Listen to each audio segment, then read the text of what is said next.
Tamaso ma jyotirgamaya mrityorma amritam gamaya. Om Shanti Shanti Shanti.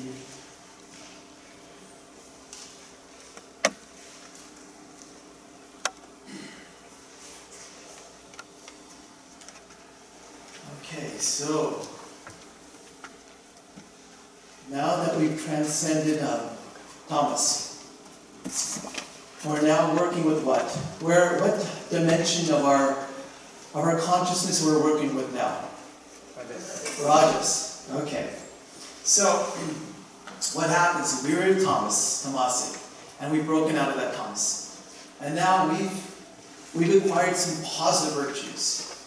We've gained some virtues. We have organizational skills. We've become daring, confident, persuasive. We've developed success, and we are successful. But whenever anybody gets a little bit of name and fame, what happens? Anybody? Ego starts to build up. You ever see some of our celebrities when they start off really humble and things are working well, and then you have this Canadian person, Justin Bieber. Look at his life. Okay? So the little bit of that, it happens with all of us. I want to impress this on your mind that we all have these aspects within us. When I was talking about Thomas, just because you're not a Tamasic person, doesn't mean you don't have Thomas within you. There are things that you resist, that you don't want to face. That is Thomas. Even great swamis, they may be sattvic in their nature, but still they may have pockets of Thomas. A little bit of resistance against maybe another swami or some other things, until you become a Jiva Mukta, where it completely burns up and you see the divine everywhere. Then you can see the God. But till then, the gunas come in proportions. So whatever you may be predominance of one guna or the other, Tamas, Rajas, or Sattva, but still, even if you're Rajasic, you're going to have pockets of Tamas and pockets of Sattva. Okay? Is that understood? Okay. So, now what happens then is our virtues become vices. Once we get a little taste of name and fame, we want to hold on to that. We want to keep it. And then we want to project our name more and more. Our organizational capacity becomes obsessive. The ability of our virtue daring qualities we become risk takers. Our confidence goes to arrogance. And our persuasiveness becomes domineering. So now we've entered into the Rajasic zone.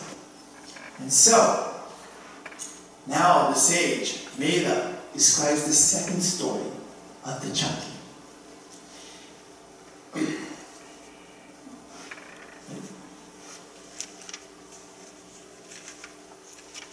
While I'm waiting for this, I was remembering this story. Do you remember in the Gospel of Ramakrishna, Niranjan Maharaj, and who was the other one? They were on a boat, and someone was making some fun of Sri Ramakrishna, saying some things, and Niranjan Maharaj was there.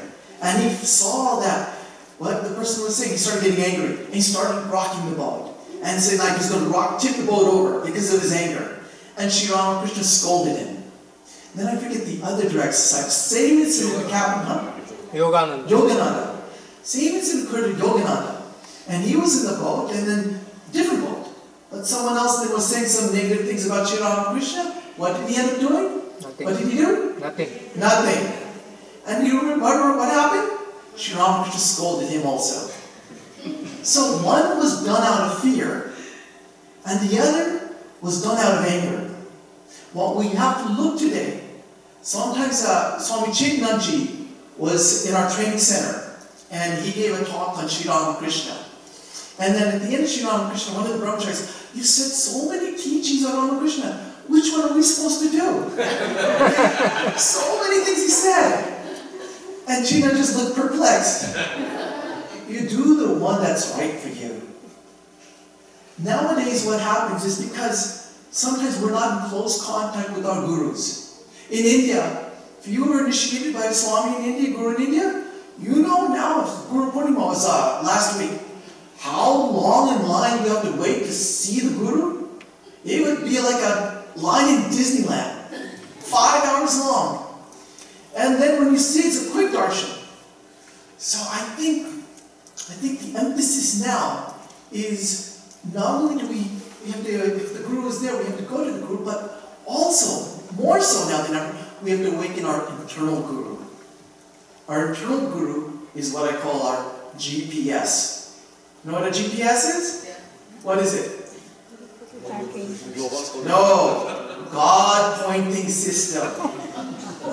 When Mela awakens within you, when your spiritual heart awakens within you, then you start to see, it starts to flash within you. What is right? What is wrong? What is good? What is bad? It starts to illumine the path for you. That's why traditionally in Vedic time, it was so important that these young people get the Gayatri mantra, the Yo-Yona, to wake up that deed. So by the time they get to adulthood, their buddhi, their Veda was awakened. And when they awaken Veda, now they know how to act in Dharma. So now more than ever, we really truly have to try to awaken that GPS. Okay, now let's go. So the sage, Mela, now tells the second story of Mahamaya.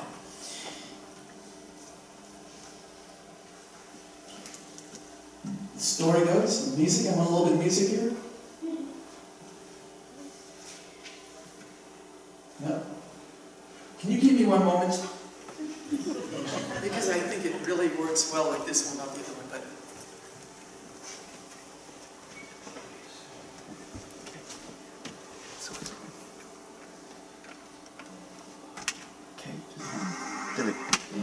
There you go. Okay. Lower it a little.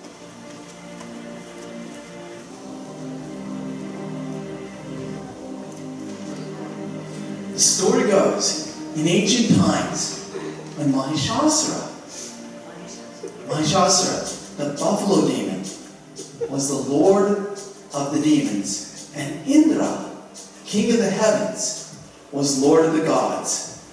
There was a war between the gods and the demons that lasted a full 100 years. The greatly virile demons defeated the army of gods. After conquering the gods, Mahishasura took over the world and heavens. The defeated gods went to Brahma, Shiva, and Vishnu and complained about the atrocities of the demon. Hearing this, Vishnu, Shiva, and Brahma and the other gods became angry. The rays of their power combined and coalesced to form the goddess Durga. The gods worshipped Ma Durga, and she roared and laughed, filling the sky with her sound. The gods exclaimed, "Victory unto you!" and praised her with devotion. Now the demon, Mahishasura, in anger exclaimed, "Ah, what is this?" He rushed towards that roar, along with all his demons, and he beheld the goddess, pervading the three worlds. Her feet touched the earth. Her crown scraped the sky. Mahishasura's army and his generals fought the Divine Mother fiercely and eventually got slain. Seeing his army being destroyed, Mahishasura took the form of a buffalo and rushed forward to slay the mother's lion. But Durga stood firm. She, the great goddess, and he, the maddened buffalo demon, came face to face. Mahishasura's nostrils were flaring, and the mother was calm of gaze. Mahishasura struck the earth with his hooves and bellowed frightfully, "Who was this woman to stand in my way?" He advanced, and Durga, arousing her own rage, resolved to slay him. She threw her noose over his buffalo body and bound Mahishasura tightly. Shaking convulsively, he assumed the shape of a lion and slipped out of the noose and lunged at the Devi. And she took her sword out and severed his head. But in an instant, Mahishasura reappeared as a man with sword and shield in hand, mighty to look upon. But before he could move against her, she cut him to shred with arrows. Then, taking the form of an elephant, huge and menacing, he grasped the noble lion with his own trunk, and he dragged it along the ground, trumpeting wildly. Durga, in a moment, took her sword and slashed the trunk. Once more, Mahishasura assumed his buffalo form and caused the three worlds to tremble. Durga drank a divine potion distilled from pure Rajas, and her eyes reddened. Her wild hair flew over her face, and her expression grew frightful, and peals of bone-chilling laughter rolled off her lips. She leaped upon the buffalo demon and pinned his neck under her foot and pierced him with her spear.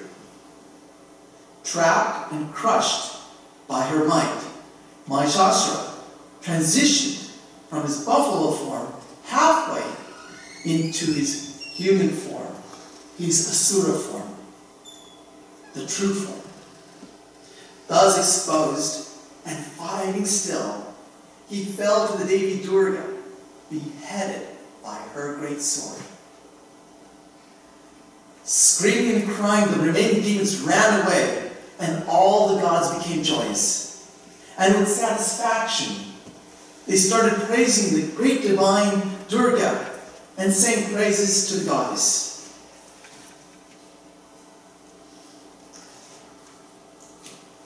So this is the second story. Most of you are familiar with it. In fact, when we do Durga Puja, the image we show of Durga is the Mahishasura form. Okay, Mahishasura being killed by the Devi. So this second story deals with what we call Vikshepa Shakti, the turbulence of one's mind. And it deals with the Rajasic ego, which is driven to pursue lust, greed, material pleasure, and power. It requires a fiery and dynamic form of the Divine Mother, one that can combat Rajas with Divine Rajas. So, let's do a little bit of analysis now here. There are three main characters in the second story. They are Indra, Mahishasura, and Durga. Now, who is Indra? Anybody? Who is Indra? Normally, when we think of Indra, what do we think? King of gods. Huh? King of gods, yes? Okay. So, in the celestial region, he's known as the King of the gods, and he's the controller of the natural forces. Within us, Indra is our healthy, normal ego. And he's in control of what? Within us? Indriyas. Indra is controlled. Indriyas are our senses. And so normally when he's in control, we are taking in information that helps us to grow and evolve. And we're evolving in the normal state. Now, who then is Mahishasura? What does Mahishasura symbolize? Anybody?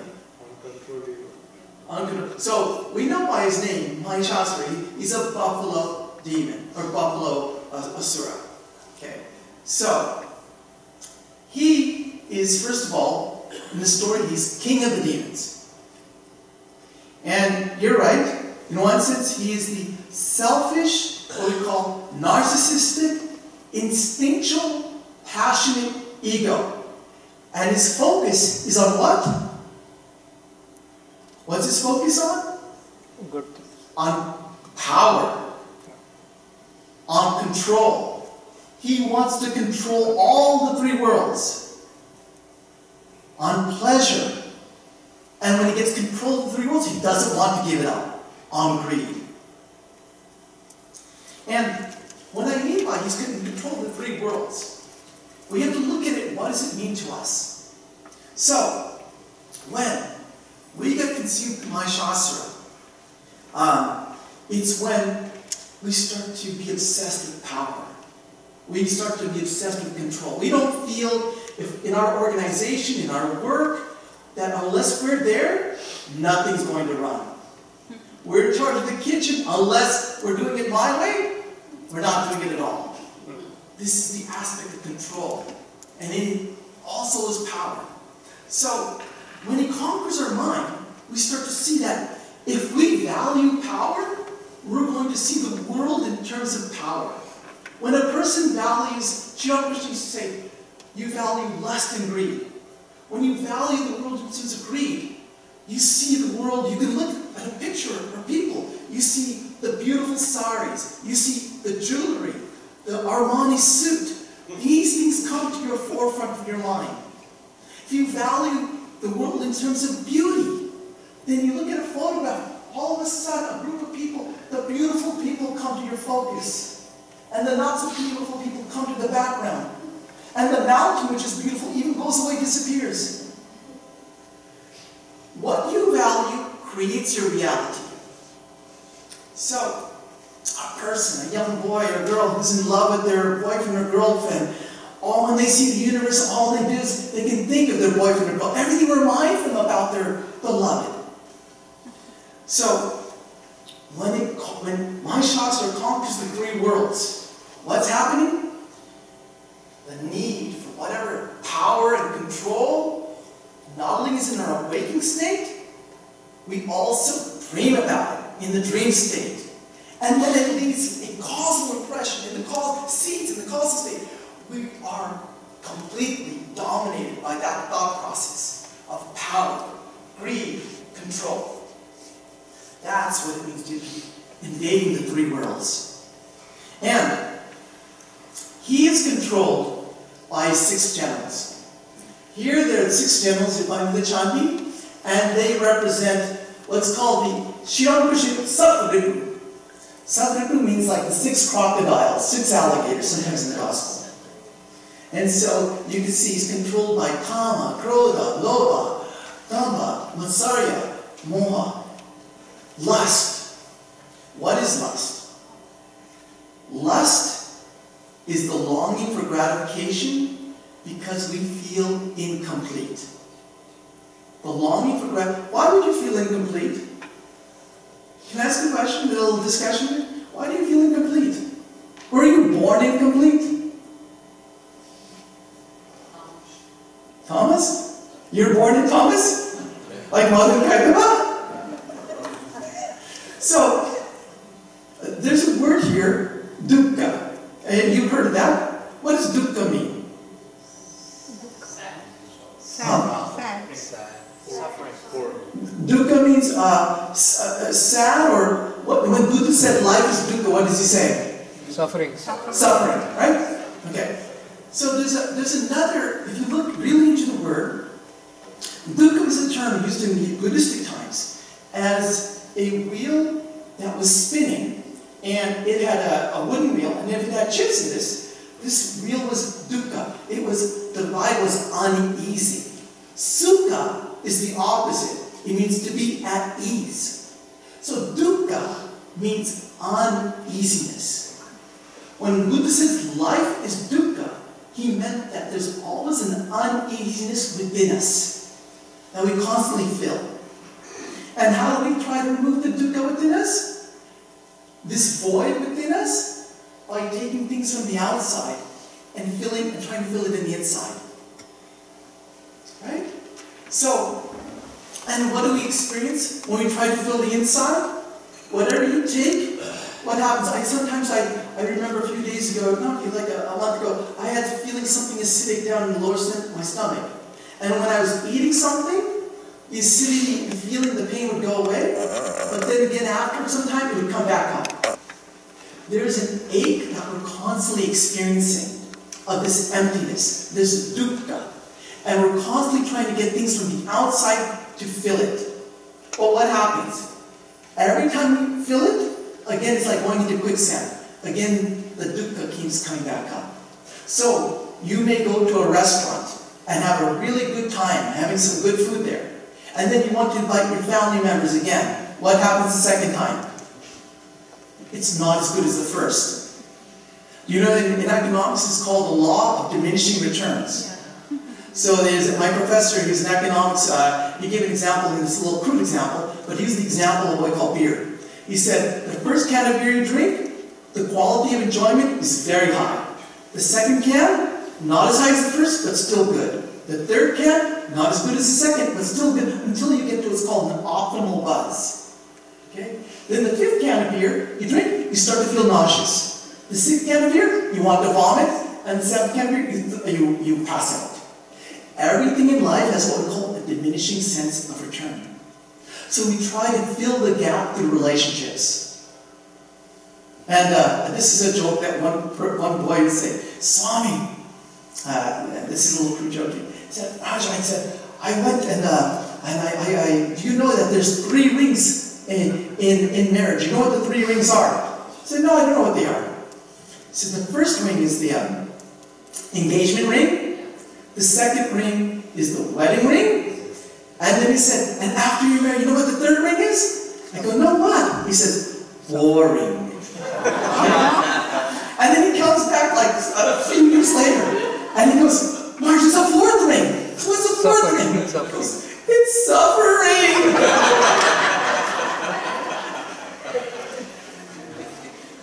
So, everything in life you try to feel from the outside is going to end up in that.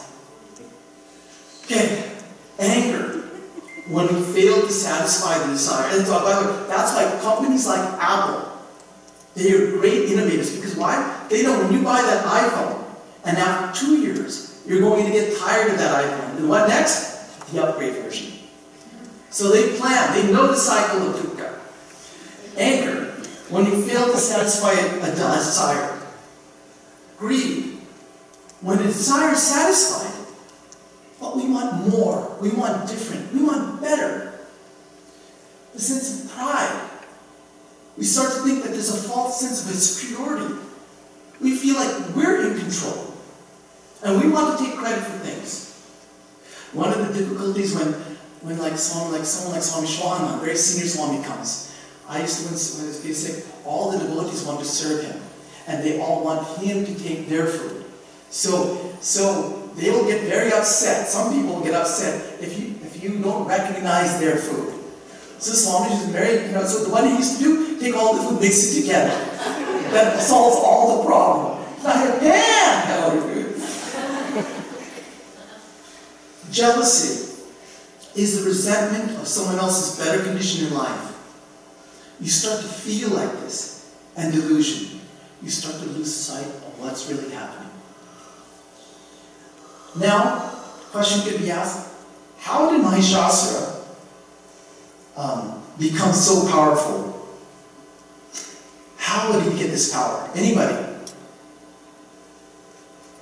How did he become Lord of the worlds? The 3 worlds. Well, in the Devi Bhagavatam, it says that he had done austerities, and he was granted a boon by Brahma. And what did he want when Brahma appeared? He said, I want to be immortal. Then Brahma says, I can't do that, because anything that's born has to die. So then he's thinking, well, what can I do that will make me immortal? Okay, I know. Let me not be killed by any god or any man. Then I know I'll be immortal. He forgot about the women's movement. So, when and why does Mahishasura take over? When does he take over us? When does he take control of us? Under what conditions does he manifest? It's when you're rejected, you're criticized, or disrespected. Then you'll notice, the anger starts to rise. Mahishasura starts to form. When you're not being loved, Mahishasura starts to come out. You'll notice your kids, if you don't give them attention or not saying appreciating, they can come out. When you lose your image, when someone says something to embarrass you, Mahishasura comes out. This is one of the difficulties I find also in monastic life, is that sometimes we get locked into an image. You may, what happens is you do things and then an image gets created around you. Oh, that Swami, he's a good speaker. Or that Swami, he's a good organizer. Or he's a Mahanta. And then all of a sudden you feel like you have to live up to that image. You get locked into an image. Even as a sadhu, you project an image that I have to maintain. So it's very difficult sometimes. One of the difficulties in monastic life is that sometimes a feeling of loneliness if you're not connected. You could see, who is Swami Kripamananda going to talk to when all these difficulties come? It's very difficult to find someone who can understand your needs, because the devotees will feel that he's beyond all these things. So we get locked into an image. And the difficulty comes if you want to stay in that image. Then it doesn't open you up. So there's a challenge sometimes. So like, oh, after I give this talk, and then when I go back and Buddha is, Swami, your talk was good, but, what? Mahishasura was there. Okay? The cooking was good, everything was good, but so that is Mahishasura. And he's within all of us. And he's there in the seeds. You know what it is? All you need to do, there are trigger points within each one of us. Once that trigger, like a firework, when you light it, it pops up in your mind, it creates a boom. And then you're blinded by Mahishasura. So we have to be careful. What are the trigger points? One of my trigger points, I know, is sometimes it's difficult, is when I'm driving in Los Angeles and then someone cuts me off. Or honks. I was watching Good Day yesterday when we were driving back here. Some people were, saying some things and this, but he took it in the right spirit. He didn't go chasing after them or anything like that. So his Mahishasura was under control. Okay? So, what do you feel? Basically, it's when you're not getting attention, appreciation, acceptance, or affection. That's when he begins to rise. And what do you feel? You start to feel, it begins with annoyance, goes into frustration, can start to come into anger. If it's not controlled, Mahishasura starts to become into rage. He can turn hostile, and then aggressive, and eventually, with no control, he can become violent. So, what are the sensations then? When Mahishasura comes over, what do you feel? What do you think? What are some sensations? If you experience this anger, this Mahishasura within you, what are some of the physical sensations you experience? Anybody? Hot, yes. High blood pressure. Rapid heartbeat, yes. So that's but a physical sensation. Nostrils flaring. What does that mean? Nostrils are flaring means rapid breathing, right? Ooh, what do they call it? Kepa? Also, you feel tight. You start to tighten up. Jaw starts to clench. Maybe even teeth start to grind. All of the symptoms of Mahishasura. If you didn't think you had him, he's there. And what does he want? What does Mahishasura want? All he wants is to be right. He wants to be understood. He wants to be respected. And he wants to be heard. I give you, this is not politically correct, but if you think in the United States, and you can think there's someone in our politics, you'll see what I mean by Mahishasura. Okay? A perfect living example of today's Mahishasura. You line up all the qualities and you see what I mean. And when you get into that space of Mahishasura, how do you start to look at the world? You start to feel competition. And you start to compare yourself with others. Remember the Sarvabhuma? Who does he think he is? Why is he so good? Why does everybody love him? You start to feel arrogance and selfish. And you become obsessed with success. Or with whatever you're doing under any circumstances. One of the things that when I first joined, Maharaj Swami had me in charge of programs. And I felt that, I was feeling that unless I did everything, it would be a failure. So I wanted control over everything, the timing, everything like that, and because I felt otherwise, it's not going to be perfectly timed. It won't work properly. And I got a big lesson out of that. But ultimately, you want to be dominant and power hungry. And these are sometimes, within monastic life, it occurs within all of us.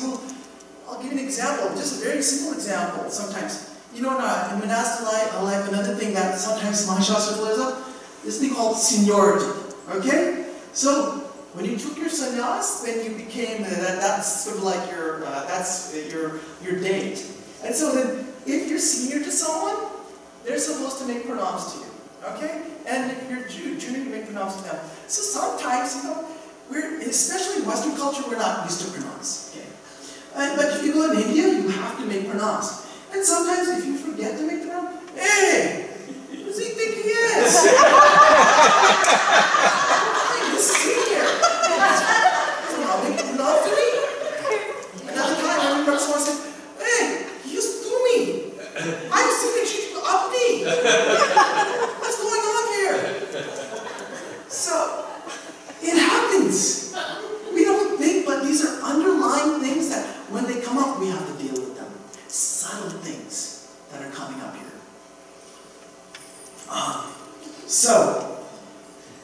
And when you get into Mahishasura state, how do you think you speak? Loudly. Harshly. Huh? I couldn't hear you. No, I said you're very boisterous. Boisterous.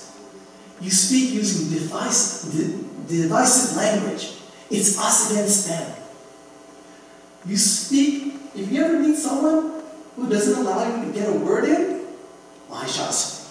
Uncontrollably. You speak and you interrupt at every point. Mahishasura. You speak in a way that is argumentative. Hey, my way is the right way. You have to do it this way. Mahishasura. And you offer unsolicited advice. So, it's in monastic life, this you'll find lots of Mahishasuras coming. When you get a group of people living together in any monastery, under one tree, friction's going to happen. There's a saying that we come with rough stones, we're rough-edged stones.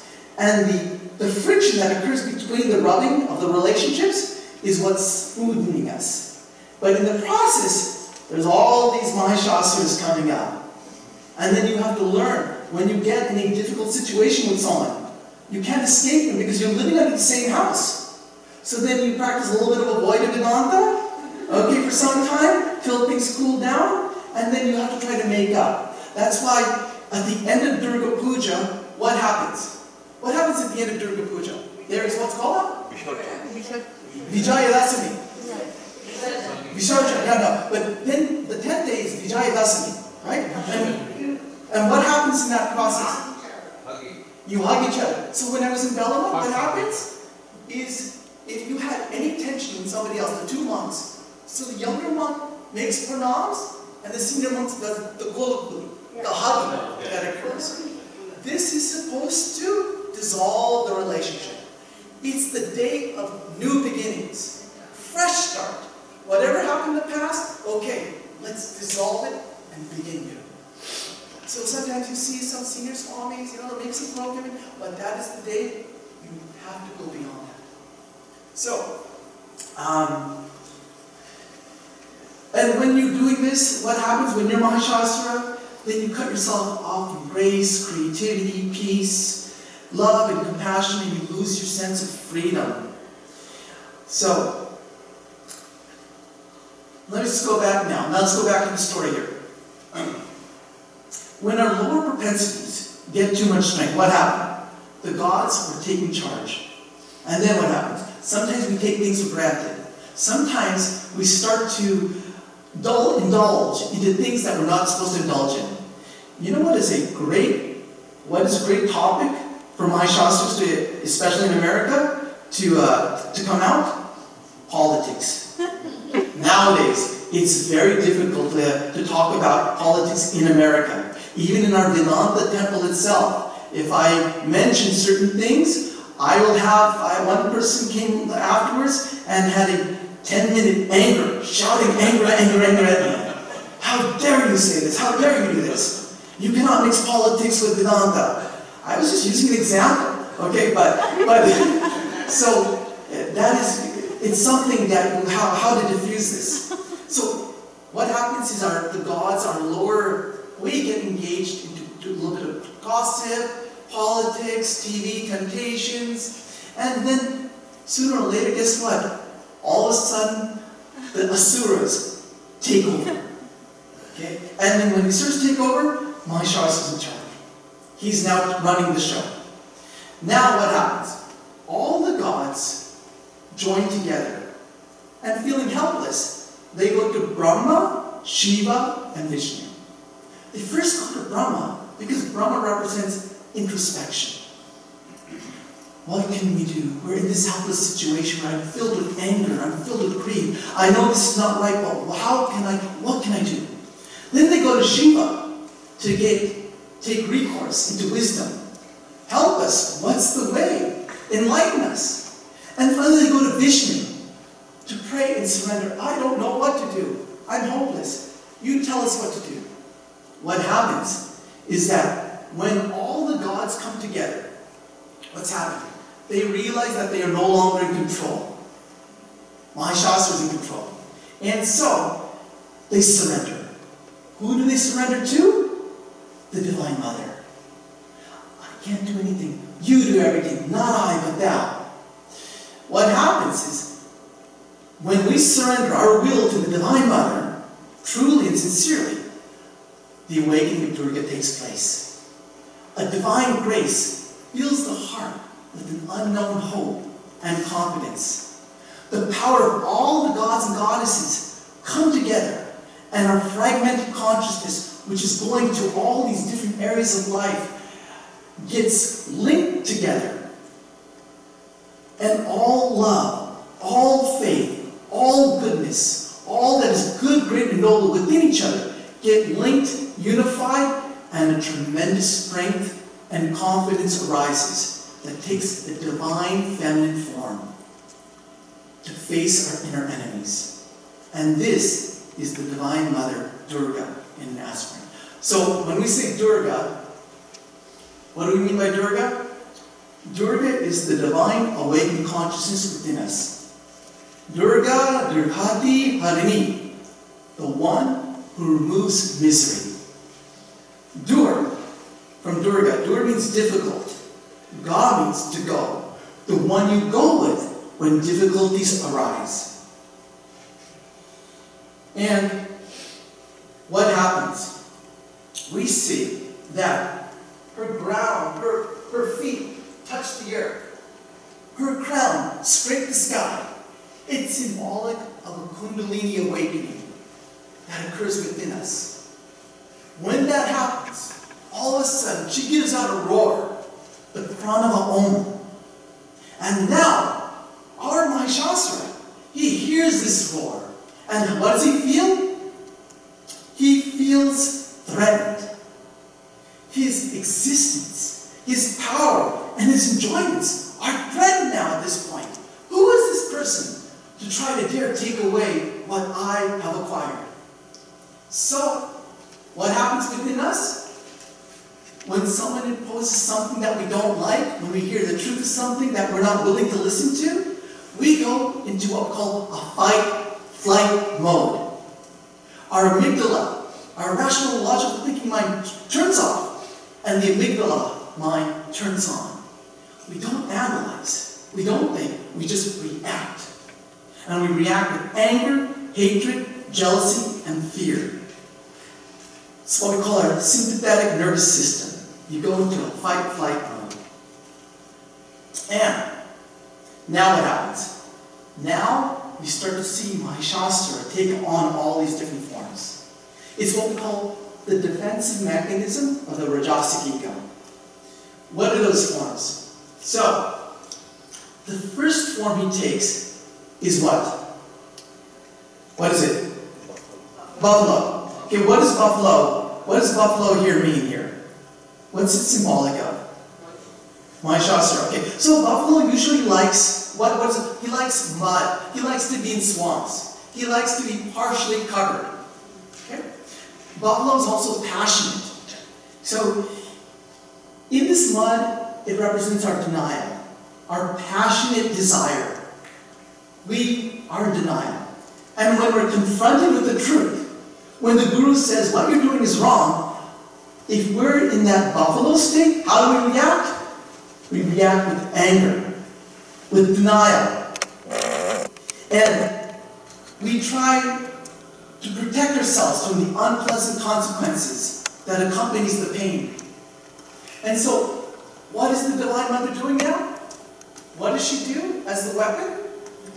News. So when she sees that you're passionate, you're charging, and you're in anger and denial, she takes the noose and tries to subdue your ego. Relax, calm down. Then, Mahishasura takes another form. What the Guru is doing is starting to strip away at our own ego. We have several masks that we're hiding behind. One by one, he has to remove each mask. The next one we take is in the form of a lion. Why a lion?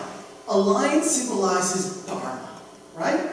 So here, Mahishasura is taking under false Dharma, trying to justify his need for power and control. Oh, I've conquered the 3 worlds for the benefit of everyone. It's not for me, it's for everybody else. He tries to justify his intentions. But what does the Divine Mother do? She takes her sword and cuts through this, what we call this BS. Through your false logic. And then, what happens? Mahishasura takes the form, another form, the form of a lion. Now, the form of a man. Men have, and as a human, we have ability to rationalize more. So we get more intricate in our defense. And the man has what? A shield and a sword. The shield is to defend my arguments. And the sword is to point to something else. Point to someone else. It's not me, it's them. And what does the Divine Mother do? The Divine Mother takes arrows and shoots. Arrows in Indian thought means thoughts, divine thoughts. She cuts through your logical argument with these divine thoughts. Then, Mahishasura takes what form? An elephant. In Indian tradition, what does an elephant mean? King, royal, Huh? royal, king. Royalty, kingly, pride. Now, what's happening is Mahishasura realizes that he cannot defeat the Divine Mother. So now, what does he attack? He attacks her lion, right? And what does he do? He grabs a hold of the lion and drags it. What does it mean here? So when you know that you can't attack the person because they're stronger, you displace your anger to what they love. And you attack what they love. And then Mahishasura is not only taking the lion, but dragging it, he's trumpeting himself. Look what I can do. Your Dharma, your lion represents your Dharma. I pull on your Dharma, fee on your Dharma. And so all the while he's dragging, he's trumpeting himself. What can I do?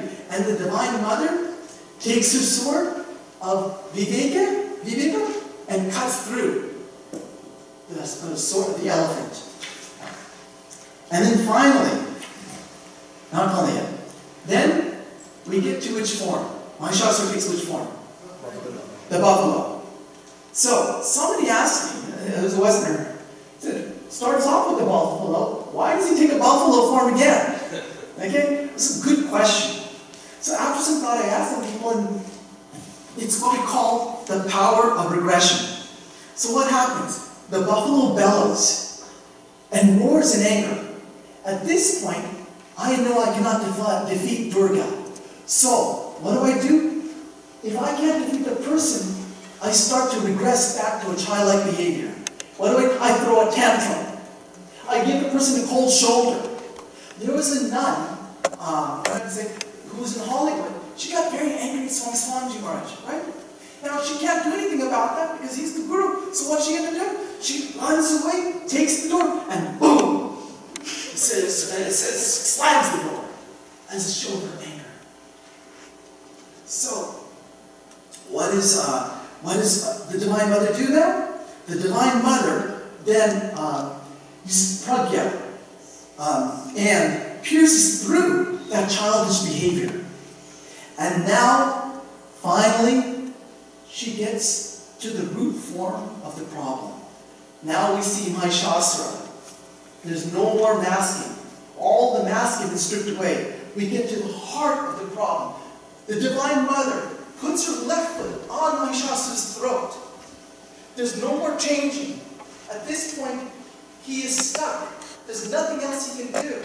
And then as she's ready to pierce him, when you get to the heart of the original wound, the problem that is manifested in all these mental projections, then as she's about to kill Mahishasura, knowing there's nothing he can do, just lays helpless. And he looks at the Divine Mother. And one Swami said there's an act of recognition. I am you. You am I. And completely resist. And then, boom, we see the pierce, the sword going through Mahishasura's heart. And Rajasic ego is an end. Wow. This is the story of Mahishasura. And then at the end, what happens is the gods, what's here at this point, the Guru has stripped away all of your defensive mechanisms, all of your ego. And you know what the Guru now says? This is what one Swami, that one senior Swami I knew, he said, such a shame sometimes. We have our Guru there, but the Guru cannot properly work with us. Why? Because we have to get to a level of spirituality before what the Guru gives can actually manifest in a timely manner. The most right now, the Guru is waiting for us to get purified. We're waiting to cleanse the Madhukaitabha, to cleanse the Mahishasura. So once the Vivek awakens, now the Guru can plant the seeds and you can evolve quickly. As the Swami was telling me. But by the time that happens, the Guru usually passes away. So the Guru is waiting to strip away all your things until what? Until you can accept who you are. With all the things that I have, no more projection. This is me in my entirety. So when you talk about someone like Girish Ghosh, his benefit was move on, act for him. Whatever he thought, he was honest. Entirely honest. There's nothing he was hiding. I have only seen something like this in two ways. When I go to the villages in India, and the village people, very simple. When they're in pain, you see it in their hearts. When they're in pain, you see it in their hearts. But that is a simplicity that is due to ignorance. The other side is when you see these great souls that are also transparent. That also act with their mind, heart, and actions. It's all one. So the Guru is waiting to take all that, and now he says, now I'm ready to work with you. So, at the end of this, then what happens is then the gods sing praise to the Divine Mother. And after the praise, then they ask this prayer. O Devi, whenever we think of you again, please destroy our dread calamities. And whatever human shall praise you with these hymns, may you also be gracious to them and bless them to be fortunate. And what did the deity say? Be it so. Tata iti ukta. So this is the promise we get from the deity herself. That whenever we're in trouble, whenever we have difficult times, we turn to her and she will be there. And she will help us as a companion to help open doors that we could not see. So the trick in this one, to me, what this represents, I said the first one represents resistance versus movement. To me, the theme of this one is the need for control versus surrender. We have to know now, how can we let go? And so I think my time is, I forget what time we're supposed to end, but 33 o'clock. Oh, it's, so it's 4 o'clock now. No, so we'll have that now. So now we should be asking our questions like this to me, is how do we know when we're feeling rajasic? And what can we do about our rajasic ego? And so it's something we have to think about. Let me just give you some ideas. One is that I just said there's the idea of surrender, right? When we're in control. First of all, does everybody agree that there is some part within themselves that Mahishasura exists? Is there anybody who doesn't have, whose Mahishasura are free? So, it's all you have to do is test yourself. When you don't get what you want, how do you react? If you don't get what you want, what do you end up doing? Just watch your behavior. If you accept, oh, tikache, everything's fine. Okay, then Mahishasura is not there. But just watch the irritation. And in all of us, different degrees of Mahishasura is there. So, one of the things how to disengage Mahishasura is what we call prabhakti, surrender. When you observe things are not going your way, and things are being taken away, you have to understand, begin to understand that we're not in control. We have to then practice surrender. One Swami was telling me, it means conscious surrender. Not that God will take care of everything and I'll do whatever I want. Whatever you give, I will be satisfied with. Whatever you bring to me, I accept that because you have brought it to me. Everything you're giving. One person used to tell me that, remember I told you about Mahishasura? When it comes up, when I get cut off, and then we start to react, one trick to play is, this is the divine trying to fool you. The divine is playing, this is the divine Leela, it's Mother's Leela. So she gets fun in seeing you react. So when that car is pulling in front of you or cutting you off, you have to say, oh, Mother, I know it's you. Yeah, you think you got me. I know it's you, Mother. You haven't got me this time. Remember, think, it's the Divine Mother trying to trick you. No, Mahishasura's not going to come this time. Okay? If you keep practicing what happens, then the Divine Mother will say, okay, you've passed this test. You pass it. Now we go to the next lesson. But if you don't pass that lesson, it will come in another way. Until you pass that lesson, then you go to the next one. It's everything. It's by the will of God that I'm going to do this. You say this. If it be God's will, then I will do this. Everything is according to the will of God. So we start to say, by the will of Brahma. The idea of surrender is something we have to reinforce again and again. That I surrender everything to you, O Lord. I surrender everything to you. Whatever you want to happen, let it happen. Ramakrishna's favorite song by Prasad, Shokale Tomar Icha. I am the cart, you are the driver. Remember, in the Gospel, what does it talk about? What were the ways of surrender it talks about in the Gospel? Remember some animals it uses? You can do like, what's the kitten do? What does the kitten do? Meow, meow. It cries to its mother. Meow, meow. Mother, I'm hopeless, you help me.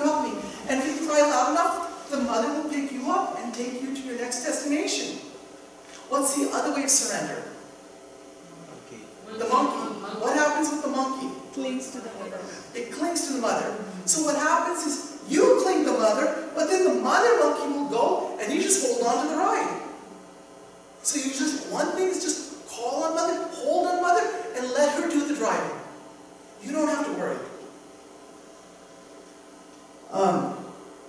So it's always being conscious that God is the indweller, and everything happens by the agency of God. What are some other ideas that come to your mind? Another thing, let me just tell you, another thing what we can do when we have this feeling of Mahishasura, we didn't go over this in the puja, but in the puja there's a process what's called Buddha Shuddhi. Buddha Shuddhi means purifying the elements.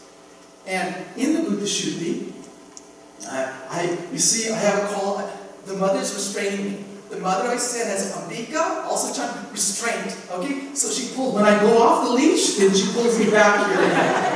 Okay? If Thakur was giving that example, you have a stake and a rope. I haven't extended my rope. My karma is only allowing me to go this far. Okay? It takes the grace of the divine mother to cut the rope and free the rope free. So that's not yet. Okay, so, what were we talking about? Buddha Shuddhi. Buddha Shuddhi, right. So in Buddha Shuddhi, what happens is that you can think of your Mahishasura. All the anger, the lust, the greed, the jealousy, you feel that. How do you purify that? Well, there's a thing that we envision that in the left-hand side of your stomach. Okay? And we think of it as the embodiment of Baba Purusha. This sin-embodied person whose dark complexion, reddish eyes, has this reddish-brown mustache. Okay? And it symbolizes all that is negative within us. And so what we do is a visualization that occurs, where you visualize the Papa Purusha and drawing up. You're chanting the mantra, is it Yam? Yam, Yam, Yam. And you're taking away, sucking all the life out of it, all the water, evaporating all the consciousness within it. And then what do? Then you visualize it chanting Ram, burning away. So when it becomes completely dry, then like paper being lit, you start to watch all your negativity start to burn away. It's burning away. And then what's left is just the ashes, the remnants of your negativity. And then you exhale it out. And this is a practice some sadhus do daily, or as spiritual practitioners, as a way to get rid of all that junk that's within us. And then the other way, then I'm going to get to discussion groups. Another way is Mahishasura. Another thing about Mahishasura is that it's really me, myself, and I. In Thomas, we're in darkness. Here, we're active. And we are the center of everything. And so, how do you disengage a person who's very selfish? When you're very selfish, what's the easiest way to disengage that? When you just think about yourself, then what? What's the easiest way to offset your selfishness? Karma yoga. You think about others.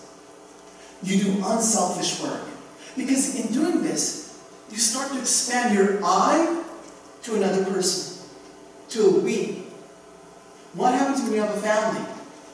The person, remember I told you about the person who's in suffering? But the positive way, not that marriage is negative, the positive thing of marriage is you go from an I to a we, an expanded consciousness. And then eventually you go from a we to an us. And then if you live in these communities, in the villages in India, what I noticed is they go from an us to a community. So that consciousness keeps expanding. My neighbor's problems are my problems. This is why people love, when I saw Swami Shivanaji Maharaj, something like that, when they come to him, I see that, like a mother, it's not sometimes that he solves their problems. I used to see many people, Maharaj, Amiki Korbo, but I have so many difficulties, what can I do? He learned a lesson from Gopesh Maharaj. Gopesh Maharaj, it was a problem when he was in New Delhi, and he said that, Maharaj, what can I do? I'm a young head in New Delhi, but people come and they lost their son or their daughter. How can I help them?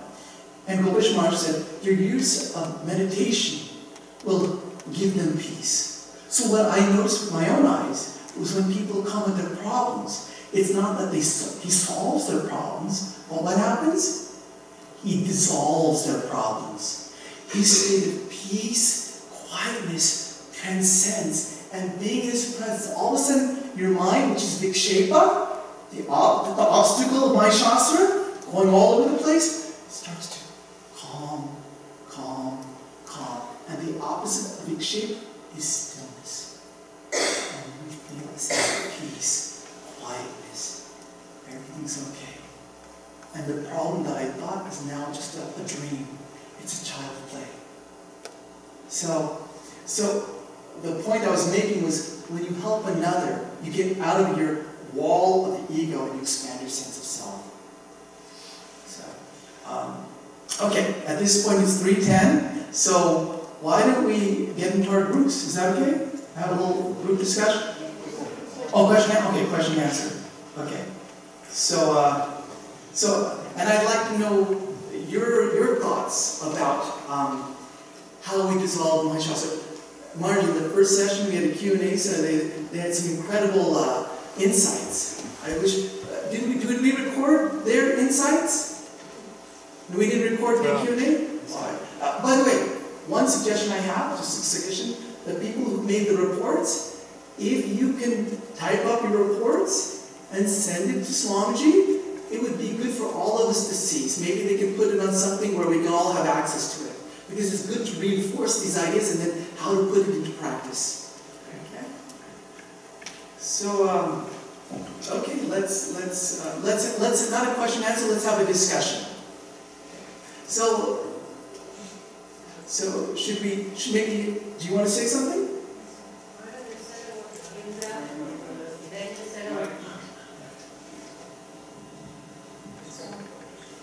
What time? That's an hour late. No, that's 4:10 March. That's 3:10. No, I know, that's wrong. That's That's 4:10. like it's according to Indian law. That's their side. You can 35 minutes before you start. Okay. Maharaj, you were saying who is Mahishasura, there's Durga. Right. And Indra is 5 Indriyas who's controlling Right. that Indra. Mahisha is Or like a Rajasi ego, yes. We have to control even the Indriyas, not only the Mahishas. Sure. And that's how Indra lost his power. He lost control over his Indriyas. He lost control over his Indriyas, and then Mahishasura took over, and now he's got the Asuras in each Indriya. So now they're feeding him. So you're right, we have to have control over our Indriyas. And that also means then that, so we have to be observant of Indra also. Indra can goof up, in mythology, doesn't Indra goof up now and then? So we have to be vigilant about our Indra. Sometimes it gets a little complacent. So we have to watch our ego, our normal, healthy ego. Sometimes it can, fall asleep. It goes on autopilot. When it goes on autopilot, then that's when it's a good time to invade.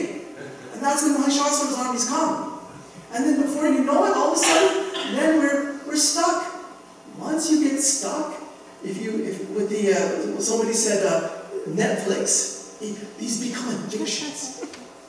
And it's very difficult. Once the addiction becomes strong, it's very difficult to give it up. So, and that's why I said when it comes to addictions, we have to deal with it in a tamasic way, to be rigorous. And so anyways, my point though is that yes, we have to watch ego. We have to watch our ego. Is that the answer to your question? Okay. Anybody has any insights on what she says?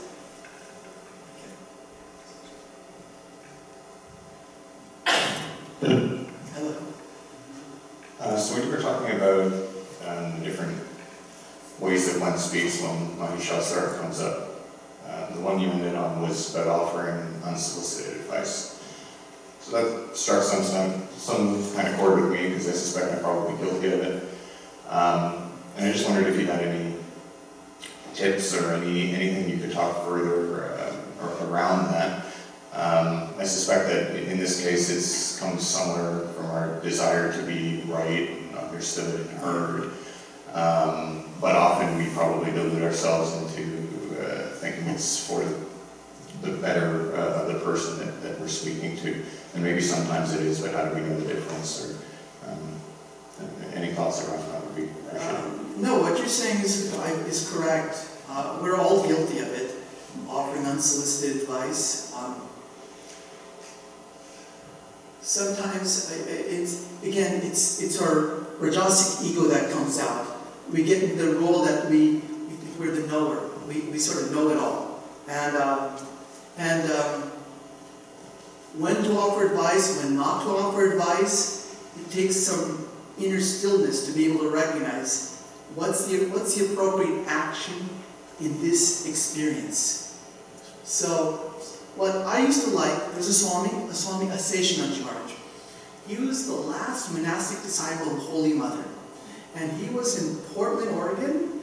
He passed away in November of 1996. And my father was a disciple of Swami Aseshanandji, so we used to go every year after my summer vacation to go see Swamiji. One of the things I noticed about him, he lived to about 96 or 97.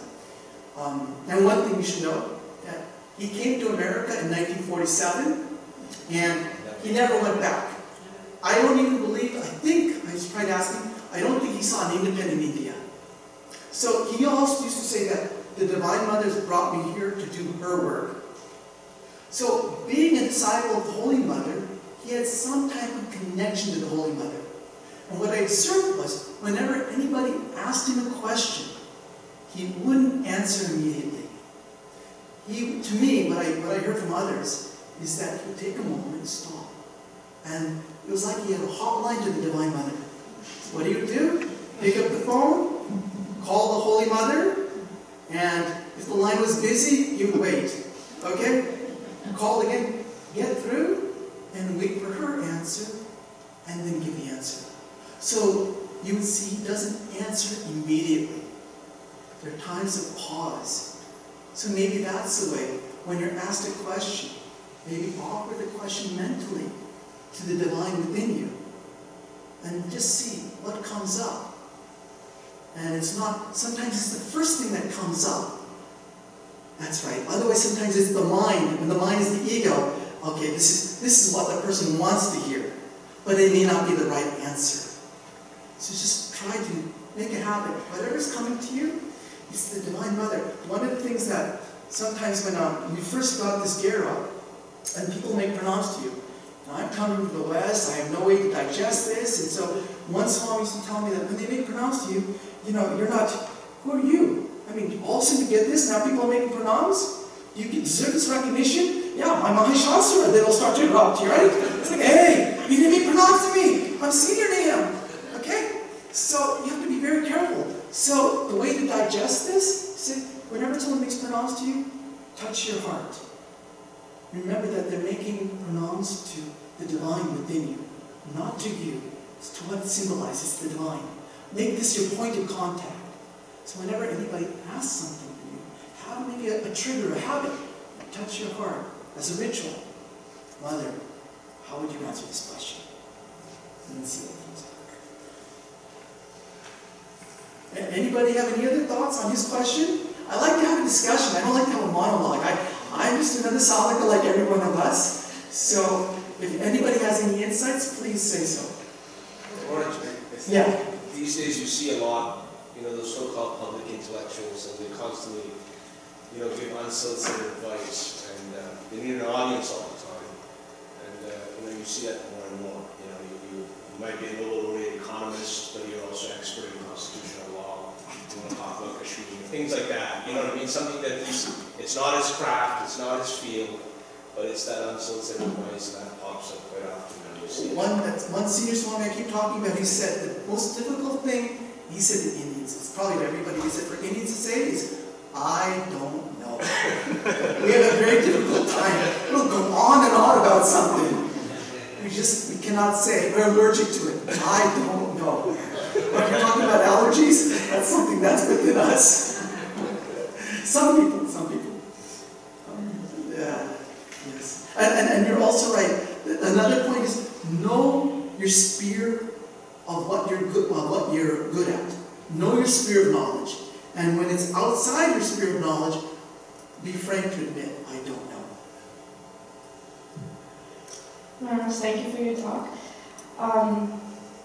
I wanted to ask, so as a young person, you're trying to absorb some spiritual knowledge and trying to navigate the spiritual path, but also trying to navigate your career and your path outside of spirituality. And I just want to know, how do you continue adhering to some spiritual values that you're trying to develop when you're maybe surrounded by people in your career that don't align or understand those spiritual values? Like, so if someone else gave you unsolicited advice, how do you prevent yourself from getting angry and emotionally reacting to that, or manifesting your Mahishasura?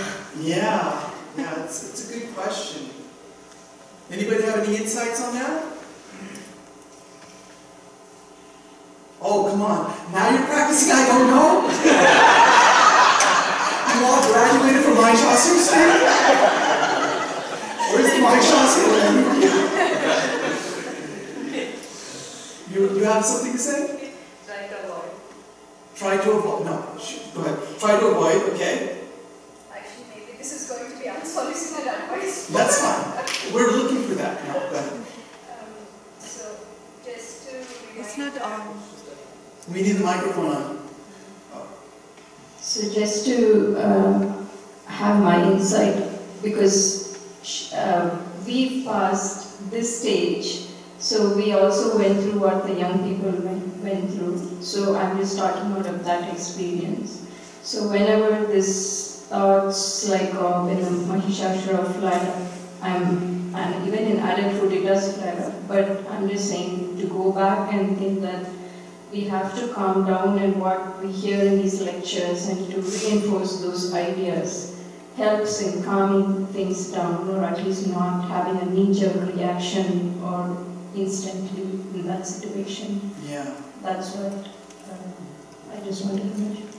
So it sounds like someone we need to create a little bit of space between that emotional self and where we are, so that there's a line of defense. When someone says something that irritates you, before your reaction time is zero, where you just lose it, we need to create a space so that you have some time to be able to offset.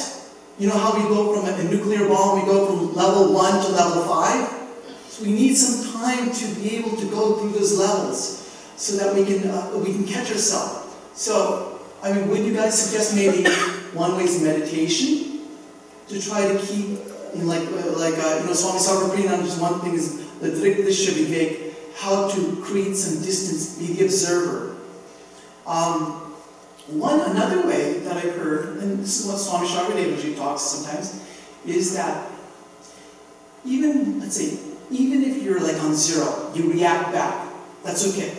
But at the end of the day, in the beginning of the day, you offer everything what you're going to do to God. If it's wrong, offer everything to the mother. At the end of the day, you replay everything you've done. So all these incidents that bothered you, you start to because in the moment when you're heated up, it's very difficult to recognize that. You can't stop it unless you've had some meditative practice and created some. That's where years of practice sadhana develop, and you can learn to remain calm when the shore gets rocky. Okay? That was a great thing we see about the Shwahananji Maharaj, that even though when they get angry, Thakur says it's like putting a stick in water, it just smooths over again. So the reaction time to getting back to stillness is very quick. Our reaction time is when we get angry, then we have turbulence in our mind, it takes a long time to calm down. So the way is that in the morning we offer everything, and in the evening we play everything back, and then offer at the feet of the divine. And what you're doing in this way, Ramakrishna, Swami Sharmadeva is a Ramakrishna sandwich. Okay? 2 slices of bread, and everything in between that happened in the day, whatever's done, I give to you. You accept. Don't let me be burdened by this. Take everything. I offer to you. So that's another way to think about it. Yes.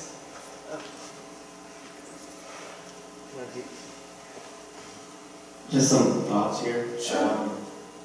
Some of these are really nice tools. I think we've come across. Today we learned about Mahishasura, the Madhukaitava. So from the Vedantic perspective, we can now, like, we've essentially assigned terms, like objects, like as if Mahishasura is within us, when certain tendencies tend to surface. We say, well, that's Mahishasura coming up. So this tool is helpful in the sense that now we can deny it. Okay, we can not deny it in the sense that we can negate it. We can say that this is not us. Right, so you disidentify. Disidentify, yes. Once you can call it out, then it's no longer you. Right. Once you're under its influence, it's like a ghost. It's invaded you. Right. Once you can now say, this is my shastra, all of a sudden you create a sense of there's a subject, that's you, and there's the object, that's my shastra. Now you have something to work with. Exactly.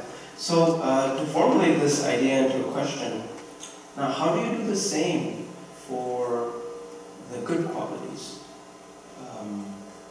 Would you also identify with those good qualities? So, for example, you sometimes get a really positive... Do you have trouble with good qualities? In excess of too many good qualities? Is that the difficulty here? This is not a difficulty at all. It's just from the perspective that how do you treat qualities in general? Like, you have these bad qualities, right, and you can easily not identify with them. Right. So does that automatically mean now we should identify with the good qualities? Well, yes, go ahead, answer this. So basically, adding to this question, or tagging this question, how do we recognize whether it is a good or a bad quality? Because we cannot, immediately dissolve ourselves from, oh, Mahishasura is coming up. It's not so easy to recognize Mahishasura coming up. Yeah. And unless we recognize it, we feel, oh, that is also good quality. Right. We have to hiss. Right. Right? How do we recognize between that good and bad? That immediate thing, as you said, that we create that barrier. Right. Ashishananda's example. Right. So how do we do that?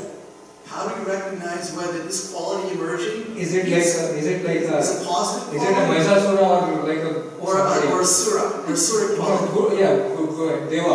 Yeah, Deva quality, yeah. Anybody have any thoughts on that?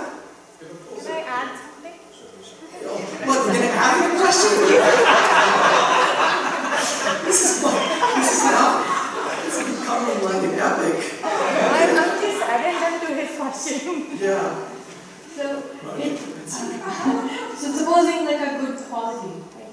Helpful nature. Yeah. And that helpful nature will give you some kind of gratification, right? Yeah. And you probably are getting addicted to it.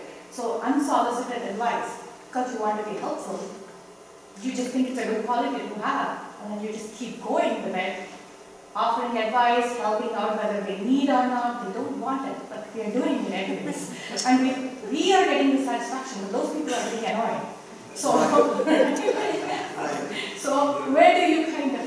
But you have to ask them, is that quality, where is it coming from?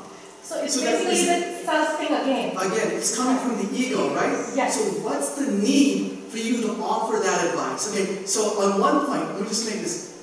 When we talk about these good qualities as the problem with good qualities, that comes in the next story, okay? when you have an excessive of good qualities, now you take pride in your good qualities, right? That goes in the third story. We're not there yet. That's tomorrow's day.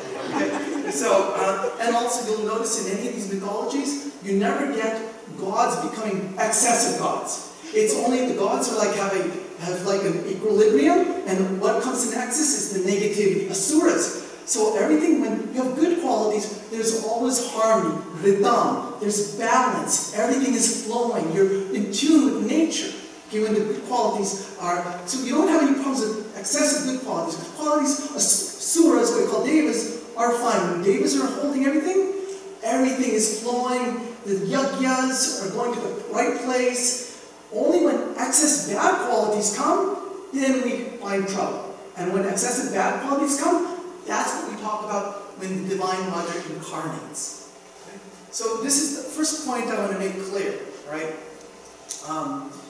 Now, and your excessive good qualities, if you want to talk about that, that's what Ramakrishna calls the gold chain. We also get bound by these qualities of unself because we take pride in them. We want a little bit the subtle recognition. So that will come later on. But until then, these good qualities are needed to get rid of our negative qualities. Ramakrishna refers to the negative thorn has to be removed by a positive thorn. And then both thorns will be... So the ignorance has to be removed by knowledge or good qualities, and then eventually both will be got rid of. So one of the things we have to do is that even these assertive qualities we have to try to transform them into positive qualities. And Ramakrishna might say that with, was it Turiyananda? Someone gave the example yesterday, walk in a different path. Remember, it was you that said that. That Sri Ramakrishna said, Turiyananda, don't walk near that alcoholic place. Or that,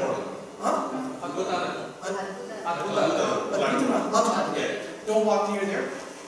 But turn that lust to love. So give a new direction to it. There's an energy behind all these negative qualities. We have to turn those negative qualities, we have to redirect the energy to something positive. That's why we're trying to make the Divine Mother the source. Offer her your positive things, offer her your negative things. She is like fire. What happens when you put anything in the fire? What happens? It burns. Does the fire get impurified? What? No. It remains clean and pure. The Divine Mother is like that. So whatever bad things I have, I offer. Whatever good things I offer, you disintegrate both and you still remain pure. Okay? Now let's go back to what the essential point of your... I didn't still quite understand. What was the question that you would... You identify with qualities more. If you identify with the bad ones, and moisasura arises, what happens if you got, excess of good qualities? So the good qualities you don't have to worry about. Okay. What do we mean by good qualities here? When you think of good qualities, think of love. You think of truth. You think of peace. What are those qualities? Those qualities are actually your innate nature. You are truth. You are love. This is what we call Satchitananda, your pure existence. How does it manifest as qualities in this world, in us? Why in Christianity say, you must practice the 10 Commandments to be virtuous. In Hinduism we don't say that. Where does ethics and morality come from in Hinduism? It comes from one's own divine nature. Why should you be truthful? Because if you're not being truthful, you're not being who you are. Why should we practice unconditional love? Because if you're not being loving, you are not who you are. So it's innate. Once you more and more divine you become, more and more of these qualities spontaneously arise within you. So anyways, he has a question first, or a comment. I was just thinking of Karthik's question. Yes. As you said, the innate good qualities one has, like being honest, being loving. But if we identify with that and I say I'm honest while everybody else is lying, or I'm loving everyone while everyone else hates, then doesn't that, again, the ego gets hold of it?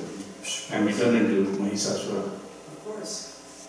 So how do we identify with that so that our ego doesn't get inflated? That I'm good, I'm doing the right thing. I think so. That comes up in the next stage. Okay. When I think of spiritual life, I think we are in stages. Like you have a car, you go from first gear to second gear to third gear. So the laws now of what we're talking about in Mahishasura is we have to go from selfishness to trying to be unselfish. We need to go from negative qualities and asserting positive qualities. Okay? When you get to the next stage, the third stage, when you get to the sattva stage, then you find the need to let go of those qualities, because the pride and recognition in these qualities becomes your deterrent. But while you're in the rajasic stage, you need to develop what we call these positive qualities. And I would not worry about this ahankara, the pride of being, that I am good, I am holier. When it becomes holier than thou, that's the third story. So what we're dealing, remember, our frame of context, spiritually, your lessons will be dependent where you fall in the spiritual blueprint. If you fall into the tamasic region, the lessons you need are different. Okay? When the lessons you need is to do something. One song says, you don't just sit there, do something. When you're rajasic, the lesson is, don't just do something, learn to sit there. So, the teachings, every teaching is not for everyone. We have to find where do we fit in the spiritual blueprint, where in the spiritual evolution of things. We are at different stages of evolution, and that is fine. But we have to find, the whole point of finding what is our dharma is finding where do we fit, what is our intrinsic nature, where are we in the spiritual level, and now what's right for us to get us to the next stage. So sometimes I think you guys are talking about, this is good, but all those questions will be addressed in the next story. Yes, go ahead. Not a question. No, go. Your comment to the original question. We talked about by having this idea of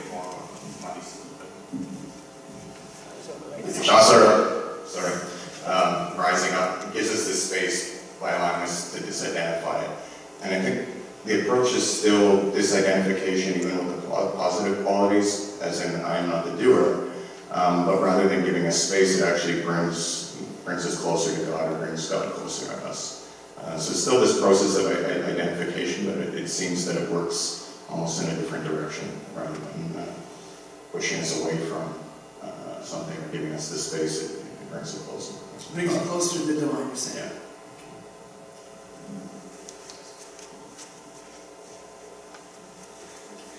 Everybody? Okay. Marge, do you want to say anything? Oh, time is not, okay.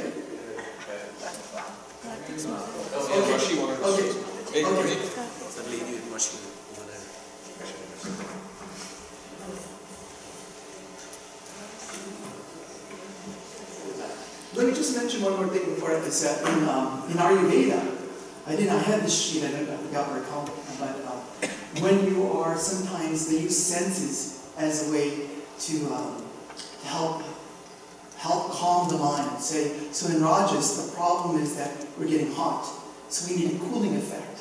So they're saying that you can use the senses to help cool you down. So the type of music you can listen to, simple raga music, beautiful soothing music. Even they say the colors should be blue, green, pastel colors. Just these have a calming effect on the mind. And not taking spicy food, in the Ayurveda, the quality for Mahishasura would be a pitta, a rajasic. Pitta is that fire. Okay? And a pitta has a certain type of personality, very laser personality. They use their mind, extremely intellectual. They're full of Agni. So their problem is when they get out of balance, then they become fiery. And then they spit the fire at other people, and anybody in their way gets burnt. So how do you control that fire? So through the senses, you can help calm that pitta down. That's the process of Ayurveda. So you can look into Ayurveda, how to control the Pitta nature. That's another thing. But you had one last thing, yes? It's a lighter question. According to the story, before the Devi was sent to the battleground, she was equipped with all the gods' power and strength. Yes. That's why she was gotten. Did they not trust her enough and give her enough strength, or did they want to equip her more, give her more strength, so that we get more strength from her out of So remember now, the Devas and Devis, they are, so in this process, they're giving them, the Devi, their weapons, and so as I've understood what the interpretation is that what the Devis, Mother is everything. What the Devas are doing is they're recognizing this power doesn't come from me. Nada, it's your power. She's the one, it's the act of recognition that you are everything, I am nothing. Previous to that, all the Devas had the little egos. They thought they were the ones doing it. So it was the process of getting together and collectively surrendering to the divine. All of us. So it's symbolic when I'm giving you the sword, or it's the act of, you have given me this. And you have given me everything. So, and then when you surrender to her, acknowledging it's her power that's running everything,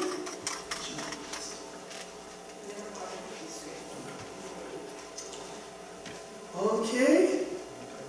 So, okay, thank you so much.